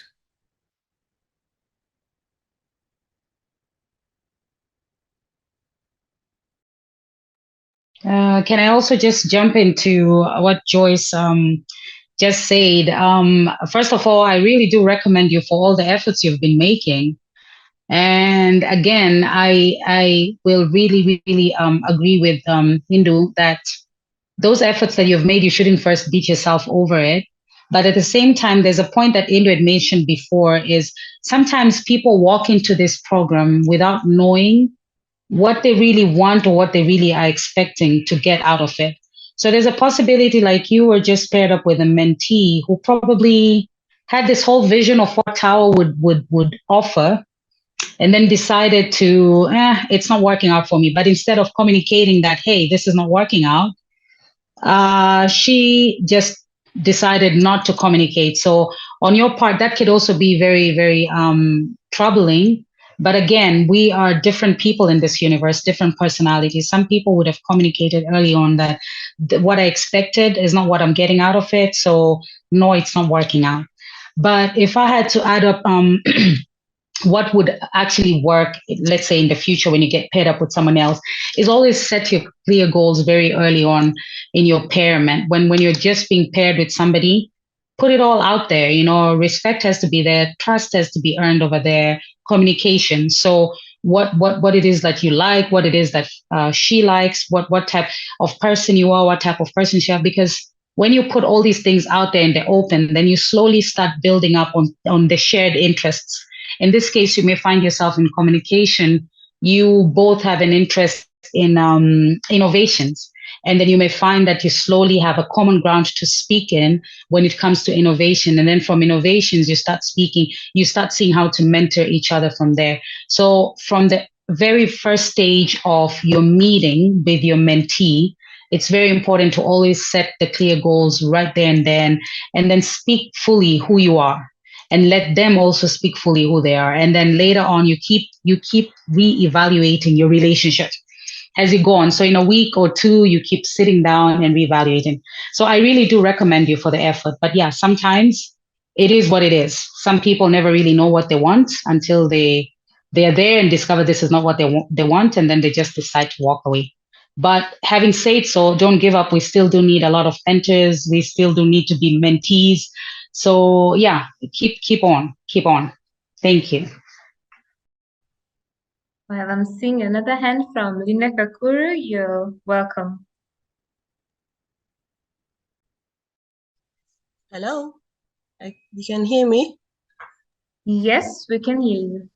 Okay, I just want to add on out from my experience, and okay, generally what other speakers have said, especially Sayuni and Hindu, about not giving up. And I also want to advise Jacqueline. Is it Jacqueline? Yes. I'm also experiencing this, Joyce, it's Joyce. I'm also experiencing the same problem with my mentees. I actually have two mentees, and it's unfortunately that one mentee is not communicating directly to me. And it's so happened that I've tried my best to force out and try other different ways. And the other one, who is actually not in the same profession as I, the other one is an engineer, but the one who is not communicating is an architect. So it's so fortunate that she's able to communicate with the other one. So I get information from the other mentee. So it kind of put the circle around. If I want to know how she's doing, I have to ask the other mentee, are you still communicating and all that? So I try to follow up what the other mentee is doing and try to communicate whatever it is. So the information I get from the mentee who is an engineer, I pass on to the mentee on the other side. So we communicate whenever we can. But I was saying, like, I cannot give up yet. So I reach a point of like, I need to report this, but like, no. I'm not yet. Almost the second year now, but she's pulling through, trying to give her whatever she's supposed to do in her field. And she managed to graduate her school. And out of that, she tried to tell me, to ask whether I could help her in getting a job. Was like, okay, I could just give her some channels where to pass through. But the fact that the information that she was getting, she would pass it through the other one. So like, okay, what's the problem here? Why not? So she's like, okay, I'll try my best, but I'll get back to you. She will always tell me that. So only to come to hear that she got a job later on. And I was happy for her. So I went back to her and I told her that, okay, that is a good step. So you keep communicating if you can. And if possible, we make time and we meet and see what the problem is. But I'm still having that hope. Or maybe one day we can talk and see if there's any problem with some situation and try to solve. So in the end, it's like the same thing. Communication is the key. But at the same time, as a mentor, yes, you encounter some challenges, of which those challenges you have to find a way to find out and solve them. At some point, I also had to look for somebody to communicate and tell what I'm experiencing, like a mentee. I also have a mentor at the same time. So I go inquire some solutions and then come back to my mentee to say whatever it is possible for them to, do what is okay in their life. So it's not easy to give up. You just don't give up. It's so easy. And there's not putting much pressure. Don't put much pressure. There's always time. Take your time. It's slowly. People are different backgrounds. So you have to, put the efforts that you can, but don't push much. And that's how it is. So thank you. Just a quick one also I wanted to add right there. Sorry, Winnie. I know I cut you off, but I sort of just wanted to add that two things. One, for me and my relationship with my mentees, I see one here actually, Nuri. What I did was have like a little bit of structure, meaning I had, they needed to actually submit to me their strengths, their weaknesses, they did a bit of like an analysis of who they are, understand first their personal values, and then they submitted that. And then I did like a proper professional signing or whatever truly it is. So like, this is the commitment, these are the expectations that we sort of like have together and things like that. But then what I also did to sort of like put them and stay with them intact was I used my branches, meaning I made sure we have like Zoom calls or, if they could do physical meetings also with like other professionals in the or experts in the field. So as they could now have a lot of other branches of people that they were helping me mentor these people. Because sometimes it's really not about you as a one person, as a mentor, but it's also about what are the other people or other experts that can also help you mentor these people. So for me, I think those two things kind of help in the long run to just stay connected. So yeah, that is me. Sorry, Winnie, thank you so much. Well, thank you, Nema. I saw another hand from Letitia George and Cecilia Temba. We'll start with Letitia, then Cecilia. Okay, thank you. Hi, everyone. I'm so happy to hear everything that you have shared, your experiences. For my part, I've never been a mentee, but I think I have been mentored with people around TAWAH, and I can say also my teachers from universities, and hearing the experiences that you guys have heard between mentors and mentees about how to connect. I had something to say about it. So one of my, I can say my mentor, he told me, in order for you to accomplish anything, you have to like categorize your tasks in perhaps in an hour, in a day, in a week, in a month, and in a year. And it's like students, we have all been students, and most of us, our mindsets are to work towards a certain deadline in order for us to accomplish a certain task or something. So because in this program there is nothing like there is a deadline someone is gonna beat me if I don't do this, that. I'm gonna miss marks if I miss this and that. So people don't really put commitment, or they don't put this like a priority. So I feel like the first key for every mentee or perhaps a mentor is to like let them know first, like they have to put these priorities for themselves, because this thing is like it's there to help them. Perhaps it's even doing things out of our career. Maybe I need to get a driving license, and I want to accomplish this maybe in October, and perhaps I couldn't do it in October, I did it in November. So I feel like we as mentors and mentees, we have to understand that, and to like to put that emphasis to like let the mentees understand that they have to put deadline to everything that they want, even if it's for in terms of communication. If you say like we are going to meet in this time, we have to like to have a discipline towards it, and you give yourself small tasks. And I was also thinking, maybe is there any possibility for to have maybe sort of I don't know, quiz or anything funny that could help like all the mentors or mentees have like a discussion in the first time of communication, something funny. I remember whenever we go to these events that you guys plan, you always bring up something like games, sometimes online, and just something funny that can help maybe the person who is like speaking to us getting us like involved in the conversation that they want us to be in fully. So I feel like if we maybe create maybe templates for something like sort of that, it could be anything, we could think about it, and perhaps it could help mentors and mentees have a good start and go on from there. And yeah, that's what I think. Yeah, thank you. Thank you very much, Leticia. We'll hear from Ceci. Okay, I hope you can hear me now.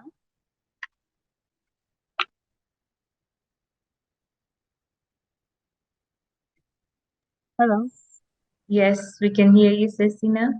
So I just want to share that I have an experience of being a mentor and a mentee. So we talked about pairing up. So I just said anybody can be your pair. I just want to add that if it happens in a situation you can't help that pair in a specific task, it's okay to connect them with people that can do what you cannot do. Like it's like a support system. For instance, like they want to learn about something, it's that is not in my field. I can connect them with people that I know who can also help them in that sector. And also in the practical experiences of learning what we teach as mentors or what we receive as mentees, we should also expose them to environments like I want to teach you this kind of skill. Like I can invite you in my field of work, or if it's a networking event, I will show you how to do this, how people behave, how people communicate, how people handle themselves, handle assignments. So I think it should also involve practical experiences. They should get a one-to-one experience, and they should be open to ask whenever they don't understand, and it should not end in a professional level.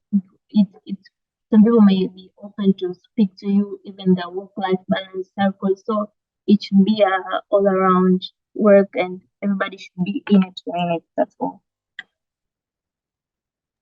Thank you very much, Ceci. Though we're not really catching up your voice, but we managed to grasp a bit on how to make this relationship like practical. A mentor inviting in a mentee into whatever things that they're doing so that they could learn more and more into the field side. So thank you very much from your part of the sharing this impactful knowledge. We also have Nora Casey, and then we'll go to Janet Madauda. Nora? Please, yes. Hello, everyone. I hope you can hear me. Yes, we can hear you. Well, my name is Nora. I'm a QS and I'm a mentee in this program. As a mentee, I have already seen so much that what this program has helped me to achieve so far. And just for the sake of the rest here in this dialogue today, I want to ask, like, how does mentoring like help positively impact a mentee throughout their professional journey? Thank you.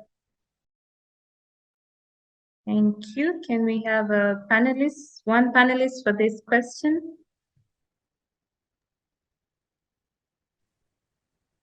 Should I go?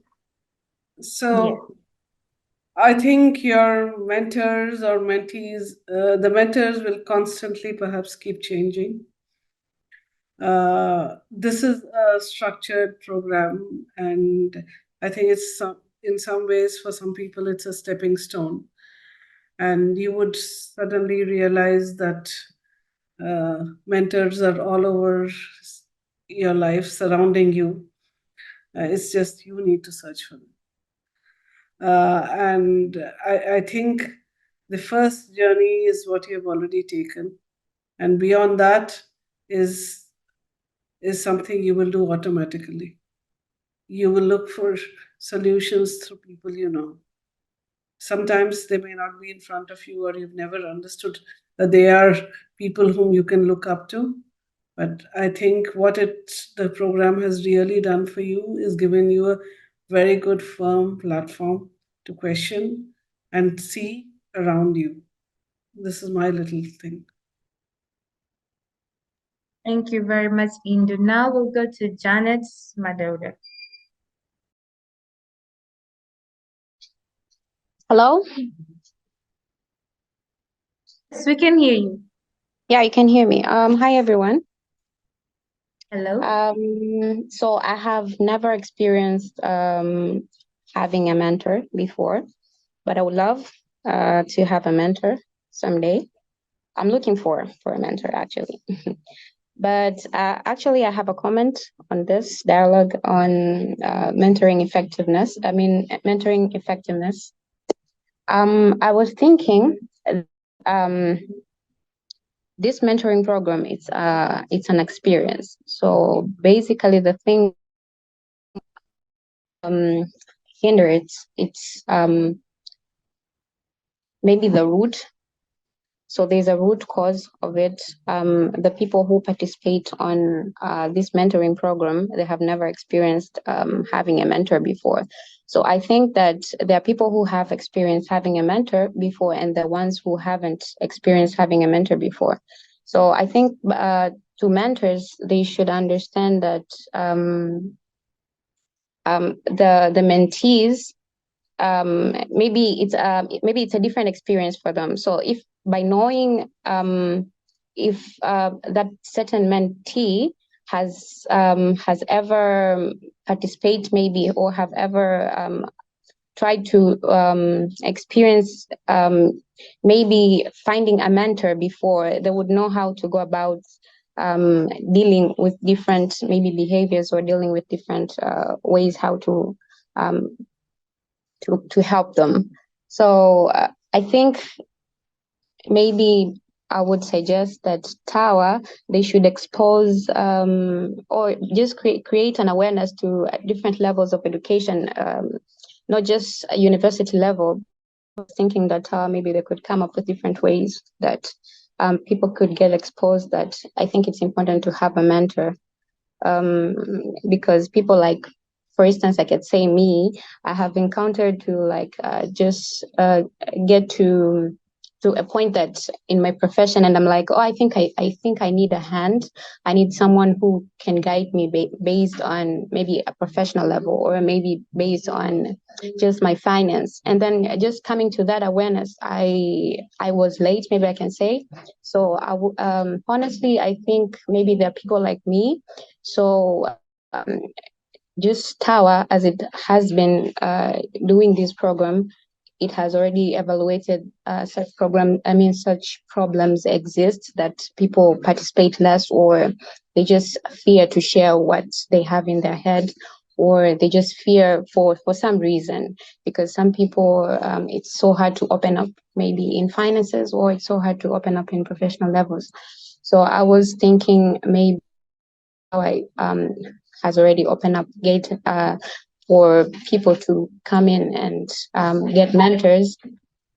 I think maybe by putting those quizzes that they help the mentors and mentees to get to know each other, they should also try to understand the background of the mentees. That have they ever experienced this mentoring program before, or have they ever wanted to have a mentor before, or what makes it different now that they're looking for mentors. So getting all this process together, knowing and understanding a person, how where they've come from and where they're heading. I think it's a process, because other people mature late, and other people, they just come to this certain awareness that I think they need someone to guide them after maybe a certain thing or a change of event in their life happens. So maybe this is just a call for TAWAH to maybe evaluate that kind of thing in different programs that happens, that they move around and go to schools. Maybe they could also talk about these kind of things, that it's important for someone to have a mentor at maybe at a certain age, or maybe at a certain level of education. So yeah, that's what I wanted to say. Thank you very much, Janet. So we'll wind up with Majuma and Ashur Kasim's question on the chat box. So we'll start with Majuma Miradi, then we'll address Ashur Kasim's question. Welcome, Majuma. Thank you. Yeah, so I'm a mentee in this TAWAH program. Yeah, but I don't know if it's a question or it's a comment, but I'll speak it as, I'm going. So there is this communication thing between the mentor and the mentee. And as for, I don't know, what I've experienced is that, I don't know if it is lack of, not setting the goals from the very beginning between me and my mentor, but I find it very hard. I don't know, she's a very good person, she's a very good person, charming and all that. But the problem is that the moment I contact her, she has this problem of you're not communicating with me. Why are you doing that? And I'm like, yeah, it is true, I'm not doing that and all that. But by the time I contact her and all that, we're just ending it at a point hey, how are you doing? How have your things been doing and all that? She's, I don't know how to say it. She's not having an impact on my professional goals and all that. That is why I feel the difficulty of contacting her, finding her and all that. So I don't know if this could be probably be fixed in the general goals or the objectives of the mentorship program and all that.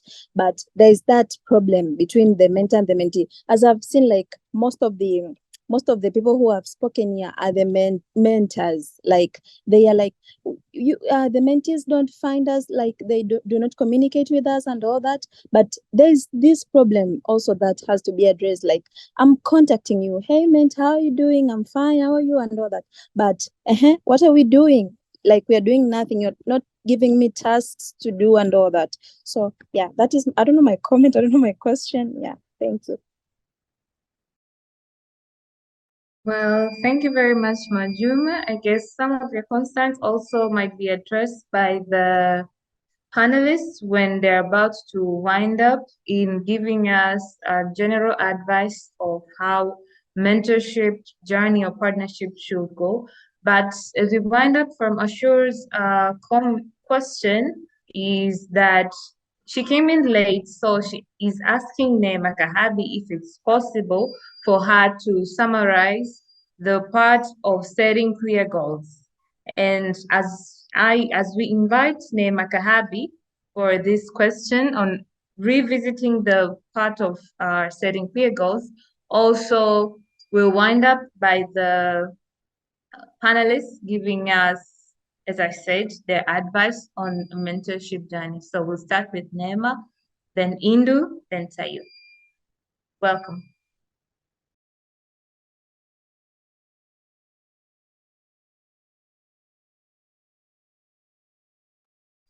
Is Nema even available?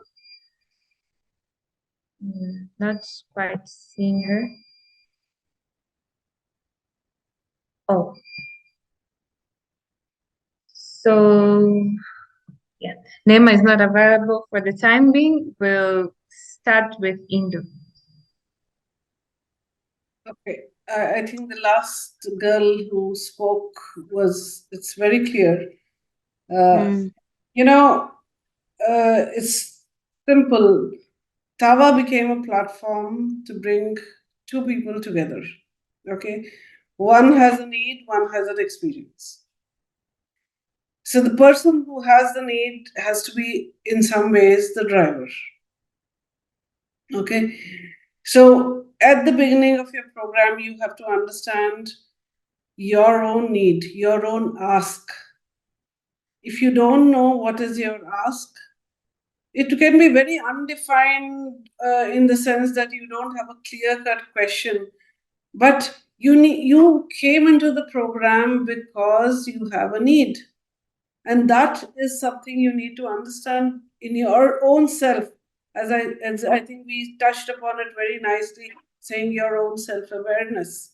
It can keep evolving during the program, but at the initial stage, you have a need.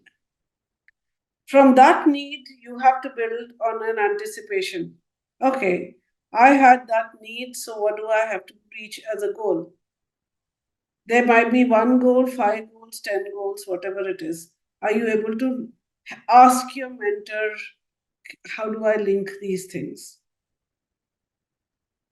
The last thing which I want to say is, you are the captain of your ship. You need to steer it. The others, whoever comes in your life, this is one mentor in your life. There'll be hundreds of people who would be giving guidance to you in your life. If you don't know what you're doing, then you don't know it. You'll never know it. You need to think and define yourself very, very carefully. What you need help is how to get to those goals, how to get to where you want, and have the agility to say, or humility to say, okay, I couldn't do it, how do I do it next time? But you are the driver. I mean, one can, as a mentor, we can push you, but it doesn't look nice. If we become pushy, then it's not about us trying to tell you, you need to do this. No, you're adults, you're professionals, you've come through very rigorous training as your professional courses, and that is the ability you need to think. If you say that my mentor is not helping me, then you go back to TAWA and say that I need A, B, C, D, and I'm not getting A, B, C, D. And that's the role of TAWA playing there. Perhaps they'll ask the mentor, what's the problem? Maybe there's, as Sayoni put it so nicely, it's a communication problem. And that's where you need to solve it. That's my take. Thank you. Thank you very much. Sorry, Sayini, can I jump a bit? Because Ashure's network internet is about to die, and giving her a brief of what Neema discussed on the setting clear goals, it's like goals are like dreams. So you need to have your vision board with clear, measurable goals that you need to target. And in this quest, you need to ask yourself, you need to balance between the truth and the reality.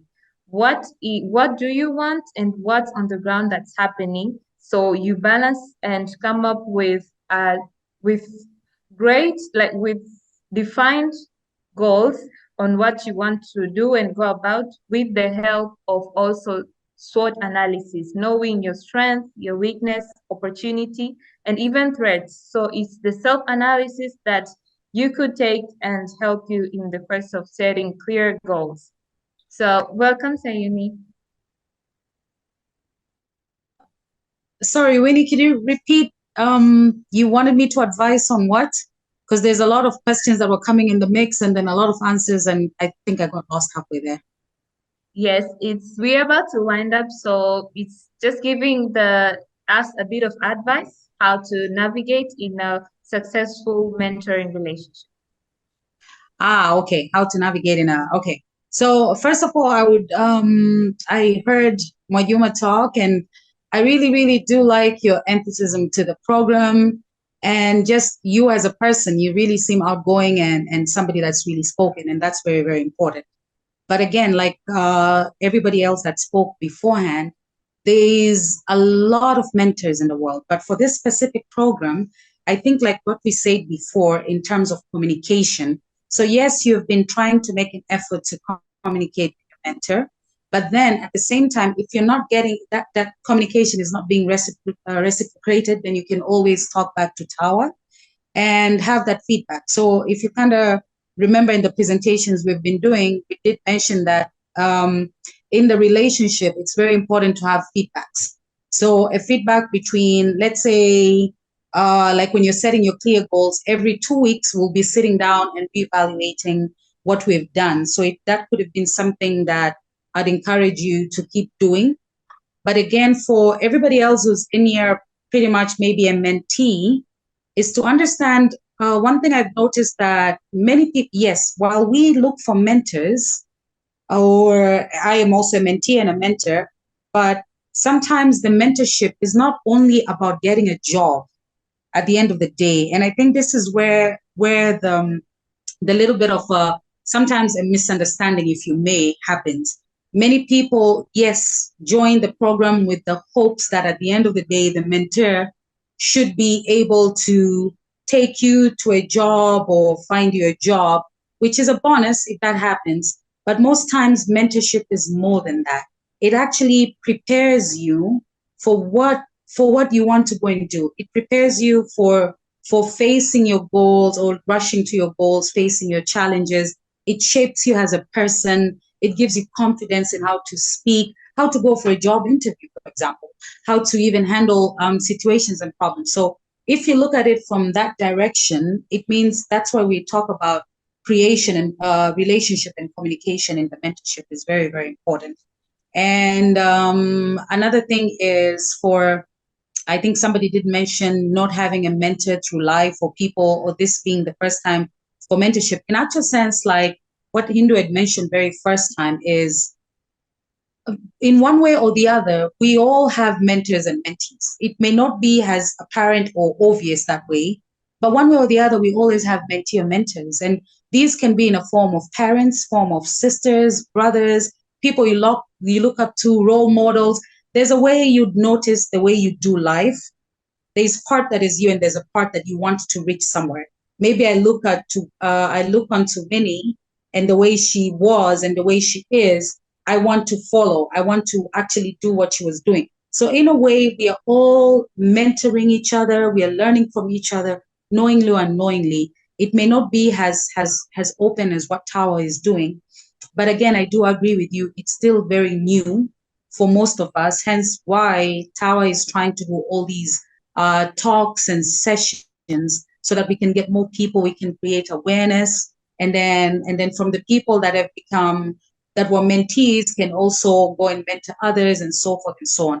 And you're not just limited to one mentor. You can have a mentor at TAWAH, you can have a mentor at home, you can have a mentor in Dubai, you can have a mentor in USA, anywhere in the world, provided there's something that you're looking for and something you're gaining from the person that is your mentor. If I had to wrap up this, for this thing to be successful, communication is the key of it all.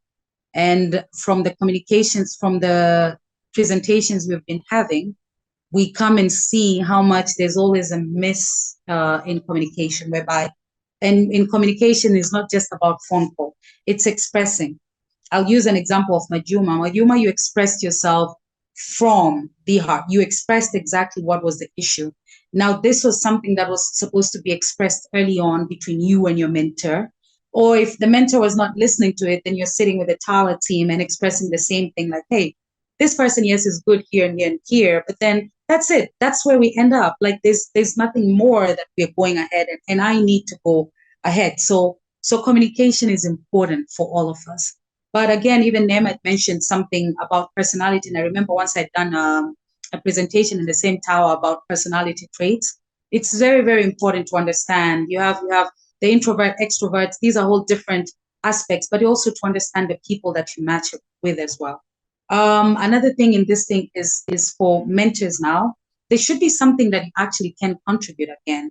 So the program is to also empower us to be able to mentor others, but at the same time, it's for us to develop our skills, our knowledge, our experiences, because you can't go mentor someone without having some sort of an experience, some sort of a skill, some sort of a knowledge of something.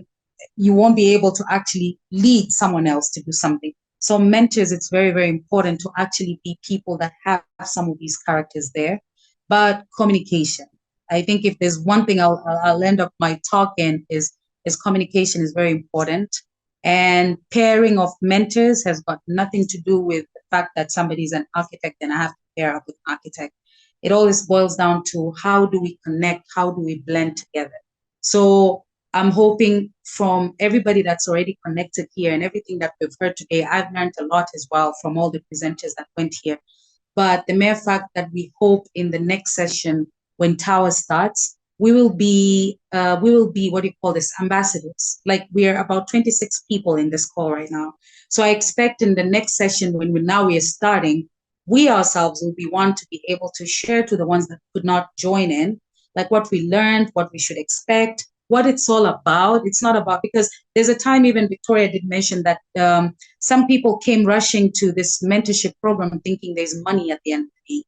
But it's also, again, not about money. It's not that anybody's being paid for it. It's about how can I use my knowledge, my skills, and the person that I am as a human being to give back to the community, to encourage someone, to lead someone, to train someone, to be able to advise someone that way. And then how can somebody benefit from me and this person to be able, it's a ripple effect. It's like pass it on, pass it forward. So whatever you gain here, you're also passing it forward. That's mentorship. It's not a beginning and an end journey. It goes on for life and life. Today I'm here mentoring women in construction. Tomorrow I'll be mentoring daughters. I'll be mentoring granddaughters, and it's a journey that goes on. So communication is what I'll really close up with. It's very, very important in this whole mentorship program. Thank you.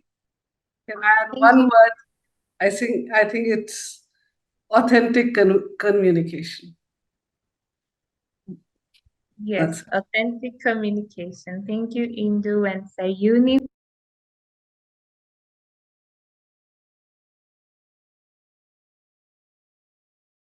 Winnie, you're on mute. We can't hear you. You can't hear. Sorry. Thank you very much, Sayuni and Indu, for winding up. Yeah, authentic communication is the key word to effective mentoring. And Dr. Mia Dukuli says, come to the mentor with clear intentions and ask for guidance. You can walk alone or I can walk with you. That is what she says to her mentee. And also Linda says, Majuma, a mentor is not available to tell you what to do. Have your goals, questions, whatever it takes. Then whatever, take to them, to your mentor, and she'll guide you through. And Ashur says, thank you, Fatma, and love emoji. So thank you very much, dear ladies and gentlemen, audiences, for coming in. It has been a very successful dialogue. I mean, we are almost off the time, but this shows how effective the topic was. We had one person raising their hand. It was Nelly Mleleu. Do you still have something to say? We'll give you like 1 minute. Okay, thank you, Winnie. I think the time is out, but Yes. the mentorship program is very nice program and it's a very nice experience. I was a mentee and now I'm a mentor in this program, and I wanted to talk about. I heard people were saying about a person to be comfortable speaking with a mentor. I encountered this at first because my mentee also was afraid to talk with me, to express herself, everything. Like, we are saying that we are mentoring professional things and we are on professional aspect, but sometimes professional aspects affiliate with the personal issues. So when I asked my mentee to tell me, like, to share with me her goals, then she was like, she cannot tell me everything because she was hiding some things. So after some time, she was open now, because when I asked her, why are you, because I had some questions. Why are you planning to do this? Why are you planning to stop schooling, to stop studies and maybe do digital market, do something else out of studies? When I questioned her, then she decided to open up. But at first, she was afraid to tell me everything because she was not comfortable. So after some time, maybe 2 weeks or 3 weeks, then she came again. She told me the truth. It's like this and this and this. So I think sometimes people have said communication is a key, but also I would say commitment, communication, and understanding the kind of person you are dealing with. That's the key to successful mentorship program. Thank you. Thank you very much, Nelly. We're also getting more comments from Fatma saying today's dialogue was so powerful, really indeed powerful. And also Rita says, thank you all for the dialogue, and we believe you'll become great mentors and ambassadors of the mentoring uh, partnerships. Now it's like we're branding it, but as in the introduction, we said we're in a world where the innovations and young professionals are rising. So mentoring is the key.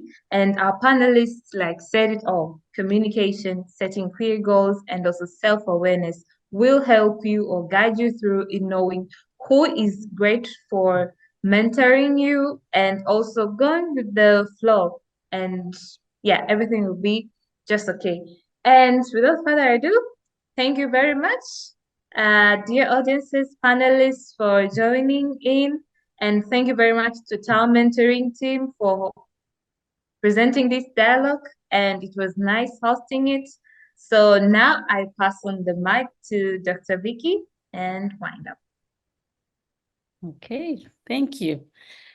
First, I think I just want to say thank you to Winnie and kudos to you for hosting this event. And yeah, it went so well, and I'm sure you inspired other young mentees to take the lead in the coming sessions, and you showed a way that we all can do this. Thank you so much. Appreciate that.